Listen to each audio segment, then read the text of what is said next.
চেরা দিয়ে চেয়ার তৈরি করার এই স্মার্ট টেকনিকটি শিখে রাখুন। এই চেয়ারটি তৈরি করা খুবই সহজ এবং আরামদায়ক। তাহলে এই চেয়ারটি কিভাবে তৈরি করবেন, এর জন্য আমি এখানে কতগুলো চেরা নিয়েছি। চেরাগুলো 2 ফিট করে লম্বা।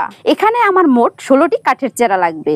চেরাগুলোকে আমি বর্গাকারে সাজিয়ে নেব। বন্ধুরা, আমার এই ভিডিওটি এতক্ষণ পর্যন্ত দেখে থাকলে অবশ্যই একটি লাইক দিবেন। এখানে আমি কাঠ দিয়ে 4টি বর্গাকার সাজিয়ে নেব। চেরাগুলোকে বর্গাকারে সাজানো হয়ে গেলে একটি ড্রিল মেশিন দিয়ে চেরাগুলোকে ছিদ্র করে নিতে হবে। আপনাদের কাছে যদি এরকম ড্রিল মেশিন না থাকে তাহলে বাংলা ভো থাকলেও সেটি দিয়ে ছিদ্র করে নিতে পারেন। তবে আমি এখানে সবগুলো চেরাই ছিদ্র করে নিচ্ছি। এরপরে চেরাগুলো আটকানোর জন্য প্রতিটি চেরার সাথে ব্রেক মেরে দিতে হবে। বন্ধুরা, আমার এই ভিডিওটি কে কোথা থেকে দেখছেন অবশ্যই কমেন্ট করে জানাবেন, যাতে আমি পরবর্তী ভিডিওতে আপনাদেরকে ধন্যবাদ জানাতে পারি। এবার আমি দুটোকে এভাবে দাঁড়া করিয়ে রাখবো, তার ভিতর থেকে আরেকটি ভরে দিতে হবে। এখন আমি এখানে একটা সেলাই করা কাপড় নিয়েছি, এই কাপড়টাকে এর ভিতরে ভরে দিতে হবে। এবার উপর থেকে বসিয়ে দেব।